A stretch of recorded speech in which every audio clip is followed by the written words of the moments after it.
नमस्कार प्रिय दर्शकों, आप सभी का स्वागत है आपके अपने इस यूट्यूब चैनल एस्ट्रो मिश्रा में। दर्शकों, आज हम बात करने जा रहे हैं पूरे वर्ष के सबसे शुभ दिन की। पूरे वर्ष का सबसे शुभ दिन होता है अक्षय तृतीया का दिन। जैसा कि नाम से ही स्पष्ट है कि अक्षय मतलब जिसका क्षय न हो, जिसका नाश न हो, यानी इस दिन किया गया कोई भी कार्य नष्ट नहीं होता है, यानी वो लंबे समय तक अपना परिणाम देने वाला होता है। तो इस बार जो अक्षय तृतीया है वो 19 अप्रैल को मनाया जाएगा। अक्षय तृतीया एक्चुअली वैशाख शुक्ल पक्ष की तृतीया को मनाया जाता है। वैशाख शुक्ल पक्ष की तृतीया के दिन जो है अक्षय तृतीया का त्यौहार मनाया जाता है। एक्चुअली अक्षय तृतीया जो है वो अपने आप में एक स्वयं सिद्ध मुहूर्त है। इस दिन कोई भी शुभ कार्य बिना पूछे आप कर सकते हैं। इसके लिए किसी मुहूर्त की आवश्यकता नहीं है। गृह प्रवेश कर सकते हैं, विवाह कर सकते हैं, किसी नए कार्य का शुभारंभ कर सकते हैं। तो ये दिन जो है अपने आप में बहुत ही शुभ माना जाता है। स्वयं सिद्ध मुहूर्त है ये। इस दिन कोई भी शुभ कार्य करना अच्छा माना जाता है। इस दिन वो सारे कार्य जिससे आपको लंबे समय तक परिणाम की प्राप्ति चाहिए, यानी लंबे समय तक उससे लाभ अगर आपको लेना है, तो वो सारे कार्य आप इस दिन प्रारंभ कर सकते हैं। एक्चुअली इतना इम्पॉर्टेंट क्यों माना जाता है अक्षय तृतीया का दिन? इसका ज्योतिषीय कारण है। एक्चुअली अक्षय तृतीया का जो त्यौहार है, अक्षय तृतीया का जो दिन है, इस दिन क्या है कि इस दिन सूर्य अपनी उच्च राशि में होते हैं। सूर्य जो है वो मेष राशि में इस समय होते हैं, और मेष राशि में जैसा कि आप जानते हैं सूर्य उच्च के होते हैं। और चंद्रमा भी इस दिन अपनी उच्च राशि में होते हैं। चंद्रमा जो है वो वृषभ राशि में उच्च के होते हैं। तो ये एक ऐसा दिन होता है जिस दिन सूर्य और चंद्रमा अपनी उच्च राशि में होते हैं।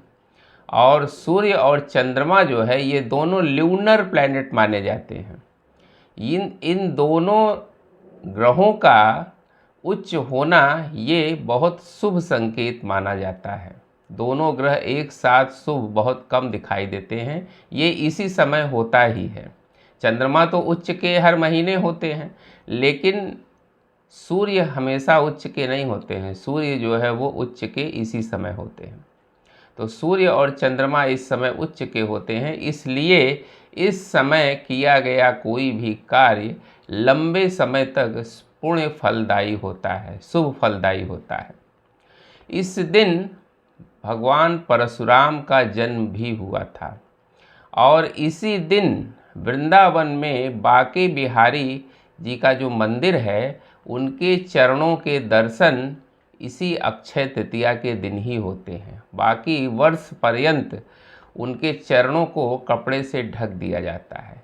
इसी दिन जो है अक्षय तृतीया के दिन जो है आप वृंदावन में बांके बिहारी के चरणों का दर्शन कर सकते हैं। इसी दिन जो है वो भगवान परशुराम का तो जन्म हुआ ही था, और बद्रीनाथ के कपाट इसी दिन से खुलते हैं। तो ये बड़ा ही शुभ संयोग पूरे वर्ष का होता है, और इसका आप पूरा लाभ जरूर उठाएं। इस दिन मूल्यवान वस्तुओं की खरीदारी करना, मूल्यवान धातुओं की खरीदारी करना बड़ा शुभ माना जाता है। मूल्यवान धातु मतलब सोना और चांदी। बेसिकली सोना खरीदना जो है वो इस दिन बहुत अच्छा माना जाता है। प्रॉपर्टी खरीदना, किसी बिजनेस की शुरुआत करना, ये बहुत ही शुभ होता है। तो ये तो हो गया खरीदारी की बात कि आप क्या खरीदें इस दिन।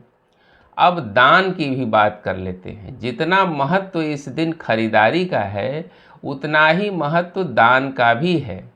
तो इस दिन आप कुछ दान जरूर करें, और दान ऐसे व्यक्ति को करें जो ज़रूरतमंद हो, जिसको उसकी आवश्यकता हो। आप अन्न का दान करें, वस्त्र का दान करें, कुछ पैसे का दान करें। तो इस दिन किया गया दान भी अक्षय पुण्य फलदायी होता है। तो इस दिन दान जरूर करें।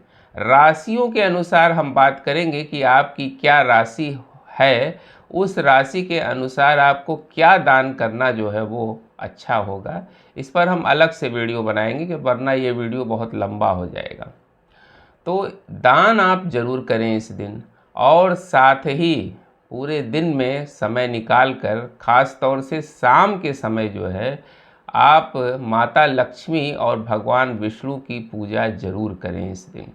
इस दिन जो है पूजा करना ज़्यादा पुण्य फलदायी माना जाता है। ख़ास तौर से माता लक्ष्मी और विष्णु की ही पूजा आपको इस दिन ज़रूर से करनी है। इस दिन जो है उनकी संयुक्त रूप से आप पूजा करें और माता लक्ष्मी और विष्णु के मंत्रों का जप भी जरूर करें। तो इससे जो है बहुत अच्छा रहेगा आपका ये पूरा वर्ष पर्यंत, इसका शुभ फल आपको ज़रूर मिलेगा।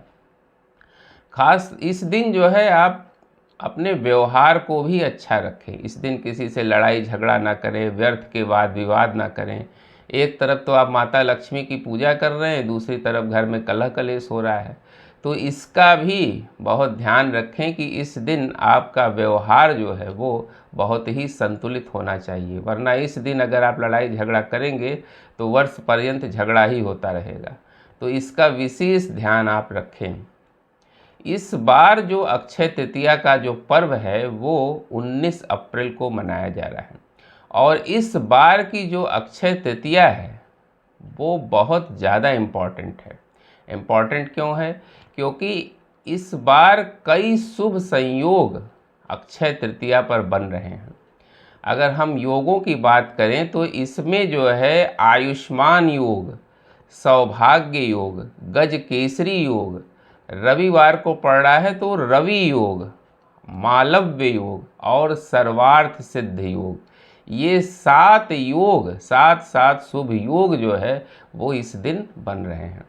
तो इस दिन का आप पूरा फ़ायदा ज़रूर उठाएं। इतने सारे शुभ संयोग एक साथ कभी मिलते ही नहीं हैं।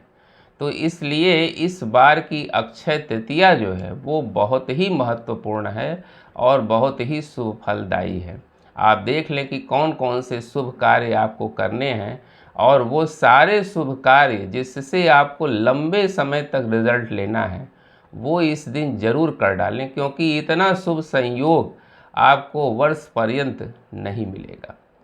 उम्मीद करते हैं दर्शकों हमारी ये जानकारी आपको ज़रूर पसंद आई होगी। मिलते हैं आपसे अगले वीडियो में किसी नए विषय के साथ। तब तक के लिए हमें आज्ञा दीजिए। नमस्कार।